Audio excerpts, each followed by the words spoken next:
y confusión. Pero eso es lo que se está viendo hoy en día en las iglesias.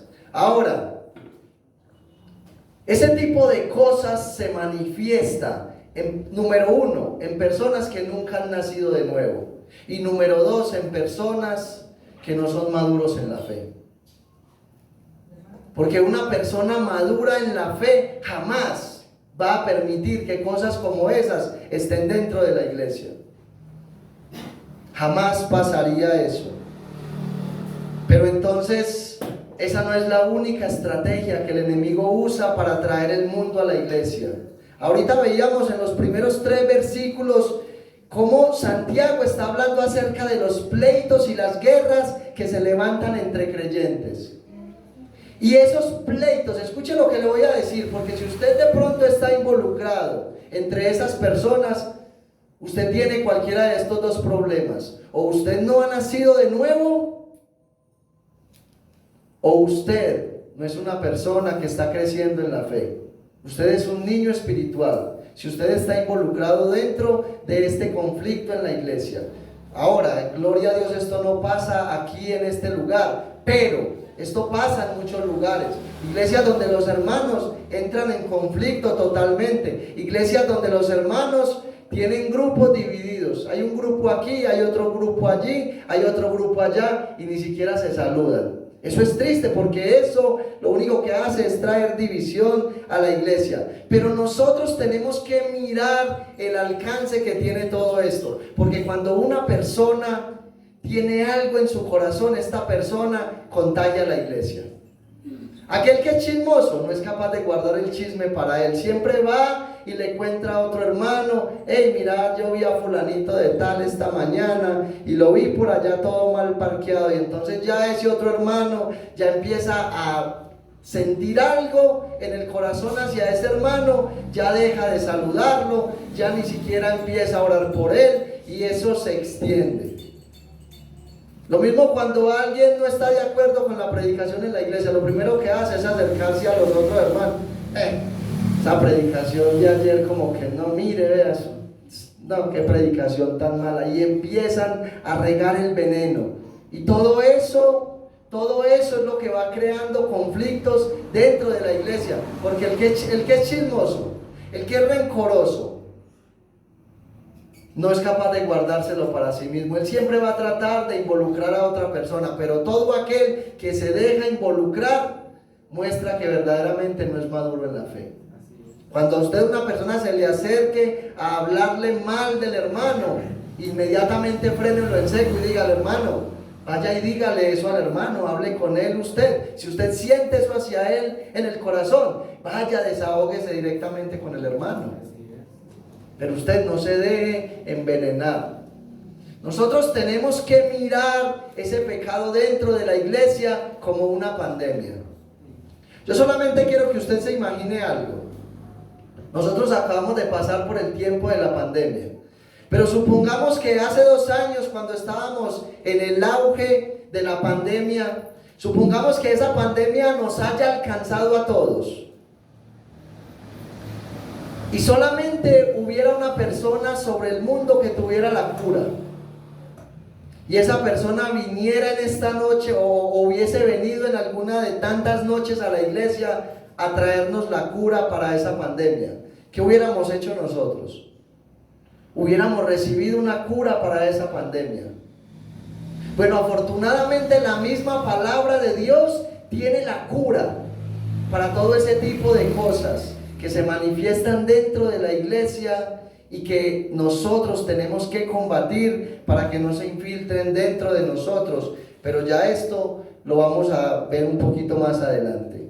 Entonces, podríamos hacer una pregunta en esta noche: ¿quiénes son aquellos que se dejan arrastrar de manera continua por el sistema del mundo? ¿Quiénes son esas personas que constantemente están siendo arrastradas? Bueno, ahorita hablábamos de que son 2 tipos de personas. Unos no han nacido de nuevo y otros son creyentes y han recibido la salvación, pero no están teniendo un crecimiento en el Señor. Están estancados, son bebés espirituales. Y entonces, Este tipo de personas que se dejan arrastrar por esta corriente son personas que verdaderamente no han entendido el regalo tan grande que como iglesia recibieron. ¿Cuál es ese regalo? El Espíritu Santo de Dios con el que fueron sellados. Y no entienden verdaderamente que el costo para recibir el Espíritu Santo fue la vida de nuestro Salvador Jesucristo. Usted y yo tenemos que entender que hubo un costo para recibir el Espíritu Santo. ¿Cuál fue ese costo? El costo fue que Cristo mismo se humanó. El costo fue que Cristo fue flagelado. El costo fue que Cristo fue crucificado. Pero ese no fue el costo total que Cristo tuvo que pagar. Cristo tuvo que recibir el pecado de todos nosotros, los que hemos sido salvados. Él recibió todo nuestro pecado. Por eso el apóstol Pablo, hablándole a los corintios, dice que al que no conoció pecado, por nosotros Dios lo hizo pecado. Pedro dice que el Señor cargó todo el pecado de nosotros sobre Él en el madero. Pero eso no fue lo más terrible. Cristo tuvo que recibir toda la descarga de la potencia de la ira de Dios. Y después de que todo eso pasó, después de que Cristo murió y resucitó, nosotros recibimos el Espíritu Santo, con el cual nosotros fuimos sellados. Si usted es un verdadero creyente, usted tiene el Espíritu Santo morando dentro de usted. Y le digo, ese es el mejor regalo que usted y yo hemos recibido. Pero, ¿qué dice la Escritura con relación a esto? Dice: ¿o pensáis que la Escritura dice en vano? El Espíritu que Él ha hecho morar en nosotros nos anhela celosamente. Escuche, si usted recibió el Espíritu Santo, entienda verdaderamente que Él a usted le anhela celosamente. Pero más o menos, ¿qué significa esa frase de que el Espíritu Santo nos anhela celosamente a nosotros? ¿Qué puede significar esa frase? Bueno, en primer lugar les voy a decir qué no significa. El Espíritu Santo no es como esas esposas que están llamando a los esposos constantemente. Bueno, ¿y usted dónde está? ¿Y usted qué está haciendo? ¿Y usted a qué hora llega? Ah, mínimo usted está con la otra. No, no es ese tipo de celo enfermizo que tienen muchas personas por ese ser querido, por esa pareja. No, se refiere a ese cuidado. Se refiere a ese cuidado, pero es un cuidado no pasivo. Es un cuidado que el Espíritu Santo tiene por cada uno de los que Dios en la persona de Cristo le ha dado, para que Él more dentro de ellos. ¿Y sabe por qué? Es porque el Espíritu Santo no quiere que usted y yo suplantemos el primer lugar que solo Él se merece. El Espíritu Santo no quiere que usted y yo tengamos el amor hacia Él en segundo lugar. Ahora yo quisiera hacer una pregunta. ¿Verdaderamente sería muy difícil para un creyente, después de haber recibido la salvación, después de tener el conocimiento de lo que Cristo tuvo que padecer y del precio que tuvo que pagar, verdaderamente sería difícil para un creyente amar a Dios y tenerlo en primer lugar? Yo creo que verdaderamente no hay problema para un verdadero creyente en amar a Dios, porque el regalo que usted y yo tenemos no es cualquier cosa. Entonces, significa que el Espíritu Santo nos guarda para que no suplantemos ese lugar que Él debe tener en nosotros. Y entonces viene la pregunta del millón. Bueno, si quizás usted hoy puede decir que Dios le ha hablado por medio de este mensaje, y si quizás usted está teniendo ese problema, y si usted verdaderamente se quiere apartar de ese problema, si usted es de aquellas personas que tiene un pie en la iglesia, pero también tiene un pie en el mundo, si usted es de esas personas que quizás está practicando el pecado, y usted hoy el Señor le ha hablado, entonces ¿cuál sería el remedio que Dios nos da? ¿Cuál sería esa cura que Dios nos da para salir de la mundanalidad? La respuesta está en el versículo 7 y 8. Mire lo que dice Santiago. Someteos pues a Dios, resistid al diablo y huirá de vosotros. Dice, someteos pues a Dios, resistid al diablo y él huirá de vosotros.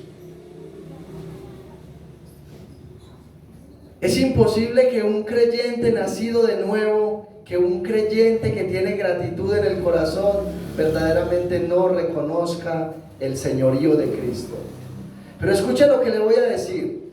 Para usted poder someterse al señorío de Cristo, usted tiene que cambiar su mentalidad y tiene que cambiar su manera de verlo. Porque hay personas que dicen ser cristianos y simplemente ven a Cristo como alguien que es un poco más mayor que él. Ven a Cristo como alguien que tiene solamente un poco de autoridad. Pero usted y yo tenemos que ver a Cristo de la manera que el apóstol Pablo lo presenta en su carta a los Colosenses, en el capítulo 1, versículo 15. Pablo dice que Él es la imagen del Dios invisible. Pablo dice que por Él y en Él fueron creadas todas las cosas. Y el escritor a los Hebreos presenta a Cristo como alguien que es superior a Moisés. Santiago está hablando a una audiencia judía. Y el escritor a los Hebreos presenta a Cristo como alguien que es superior a Moisés, como alguien que es superior a los ángeles.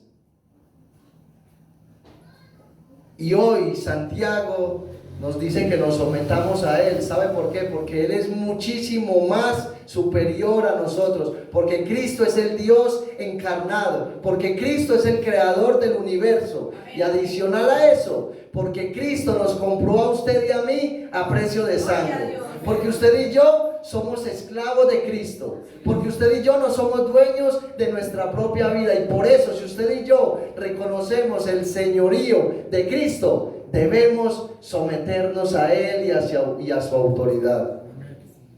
Ahora, cuando hablamos de someternos a la autoridad de Cristo, hablamos de someternos directamente a su palabra. Y aunque usted y yo no podamos someternos de manera perfecta a Dios, créame lo que le voy a decir. Cristo conoce tu corazón y Él sabe si verdaderamente tú luchas cada día por no vivir en la mundanalidad. Él conoce el esfuerzo de cada uno de nosotros y a pesar de que Él sabe que usted y yo no vamos a tener una obediencia perfecta, Él sabe si verdaderamente estamos obedeciendo con sinceridad. Pero si nosotros nos ponemos a mirar lo que dice el versículo 7, finalizando el versículo, habla también de resistir al diablo. Y esto lo que significa directamente resistir al diablo es que usted y yo somos conscientes de que como cristianos estamos sumergidos en una guerra, de que usted y yo tenemos un enemigo. Ese enemigo que usted y yo tenemos es el encargado de traer las prácticas a la iglesia. Ese enemigo que usted y yo tenemos es el que se encarga de traer celos, de traer contiendas, de traer peleas a la iglesia.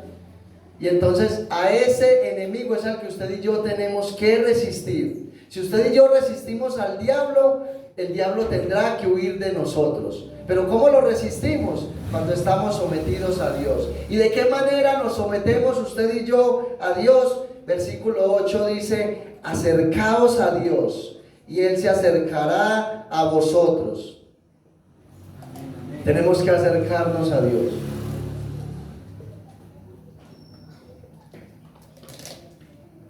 Lastimosamente, hoy en día en la iglesia hay muchas personas que en vez de acercarse a Dios, más fácil se alejan. Hay personas que no entienden el valor de la gracia. Hay personas que no entienden el valor del sacrificio de Cristo. Y hay personas que pecan y como desconocen la gracia, más bien se aíslan del Señor. Más bien se apartan de la iglesia. Más bien dejan de buscar a los hermanos de la iglesia para buscar que su vida sea restaurada y se van al mundo. Muchas personas no se acercan a Dios cuando pecan porque no conocen su gracia. Aquí lo que Santiago está diciendo es: acercaos a Dios.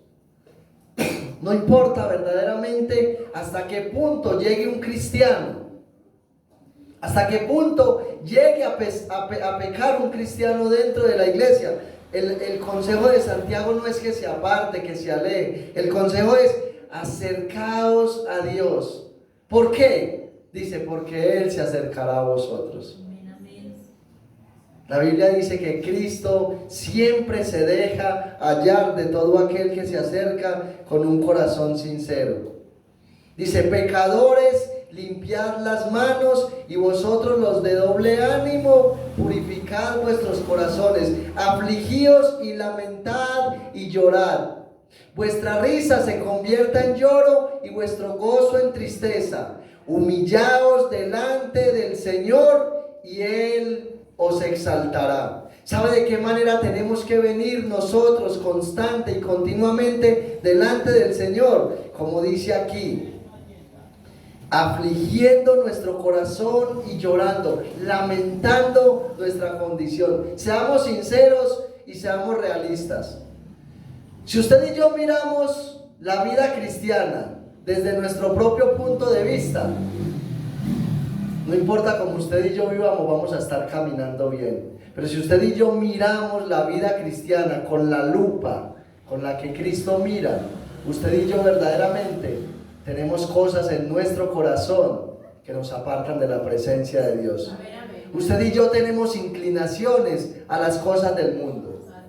Si usted y yo tuviéramos la capacidad de ver nuestro corazón como Cristo lo ve, usted y yo viviríamos espantados. Porque nuestro corazón alberga todo tipo de pecado y de maldad. Y por eso, mire lo que dice él en el versículo 9: afligíos y lamentad y llorad. Vuestra risa se convierta en lloro y vuestro gozo en tristeza. ¿Sabe qué es lo que Santiago verdaderamente está diciendo? Que si usted y yo entendiéramos la condición, el alcance, la capacidad de maldad que hay dentro de nuestro corazón, usted y yo viviríamos afligidos, usted y yo viviríamos humillados, suplicando el perdón y la misericordia de Dios. Pero la buena noticia que usted y yo tenemos en esta noche es que hoy podemos acercarnos al Señor. La buena noticia que usted y yo tenemos hoy es que ya Cristo pagó por nuestro pecado. La buena noticia que usted y yo tenemos hoy es que ahora no hay ninguna condenación para nosotros los que estamos en Cristo Jesús. La buena noticia que usted y yo tenemos hoy es que tenemos acceso al trono de la gracia. 24/7. La buena noticia que usted y yo tenemos hoy es que Cristo, nuestro sumo sacerdote, hizo un sacrificio perfecto, una sola vez y para siempre.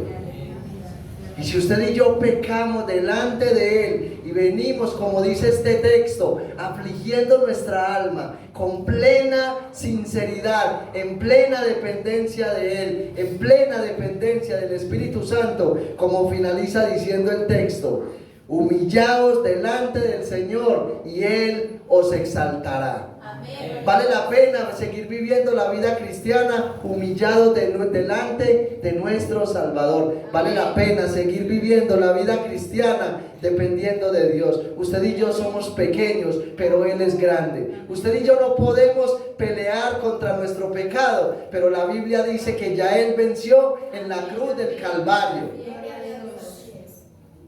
Si usted y yo vivimos en plena dependencia del Señor, la Biblia dice que Él nos exaltará un día. Cuando usted y yo partamos a la eternidad, lo primero que van a ver nuestros ojos espirituales es al Creador del universo. Lo primero que van a contemplar nuestros ojos es al Cristo de la gloria, aquel que pagó por cada uno de nosotros. ¿Y sabe cuál va a ser? ¿O cuáles van a ser las palabras que usted y yo vamos a escuchar? Ven, buen siervo y fiel.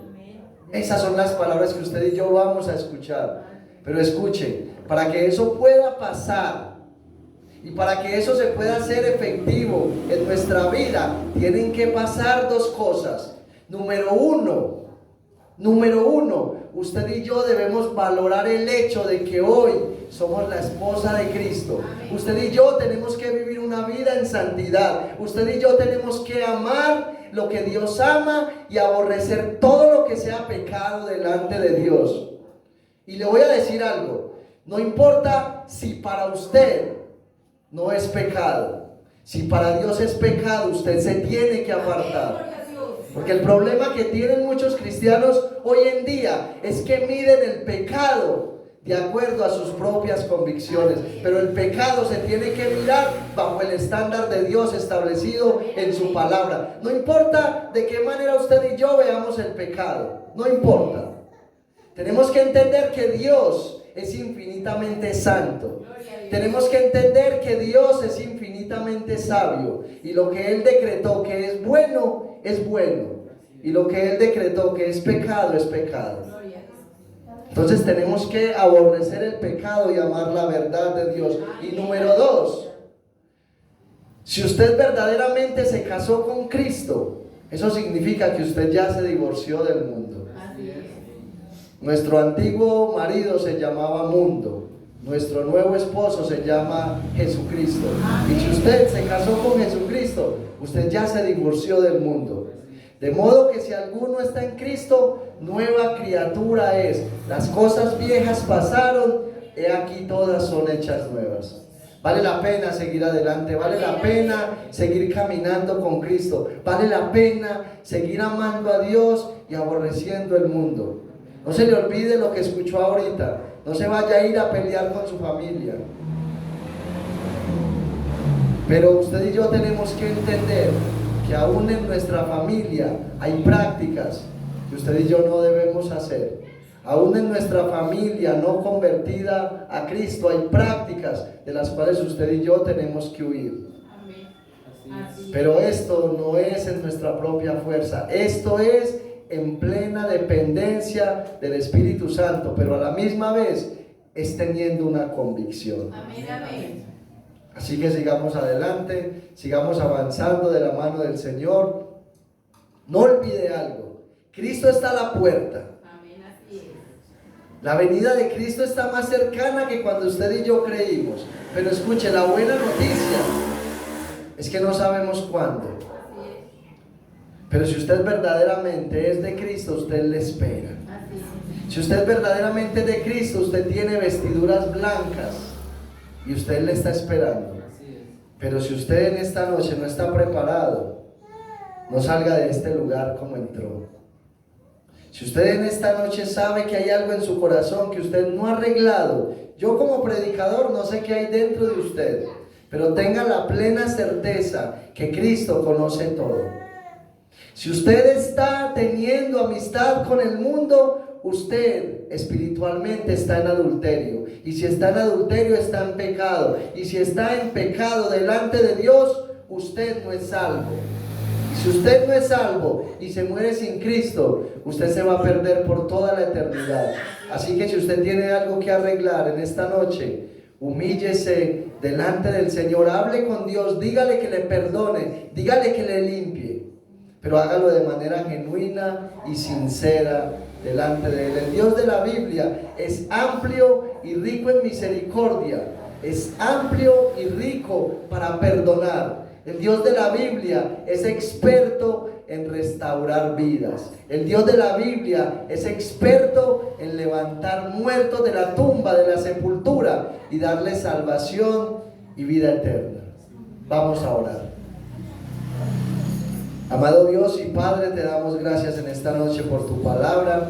Te damos gracias, Dios mío, porque una vez más como iglesia nos has hablado. Yo te doy toda la gloria y la alabanza, Señor, en esta noche.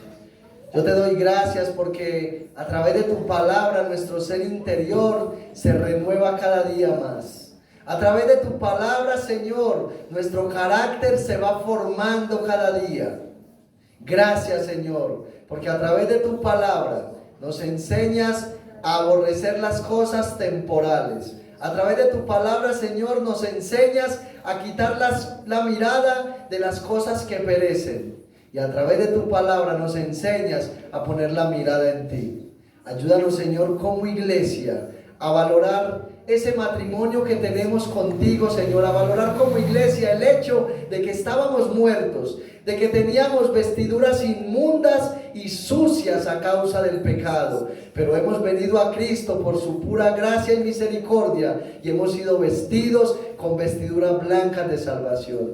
Ayúdanos a conservar esas vestiduras limpias y resplandecientes delante de ti. Ayúdanos como iglesia a esperarte hasta el último día, Señor, porque es una realidad que vienes por tu iglesia. Es una realidad que un día estaremos contigo, pero que en esta noche, Señor, podamos entender que solos no podemos caminar, que es en plena dependencia de ti, que es en plena dependencia de tu Espíritu Santo. Yo te doy gracias por esta iglesia que has traído en esta noche. Te pido que la sigas guardando, que la sigas bendiciendo. Te pido, Señor, que nos sigas llevando de tu mano.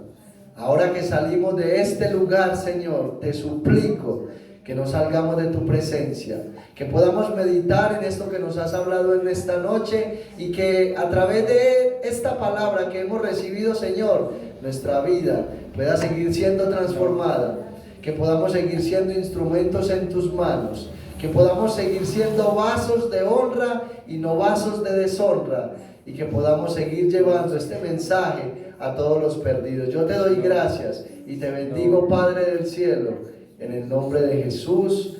Amén y amén. Que el Señor les bendiga a todos.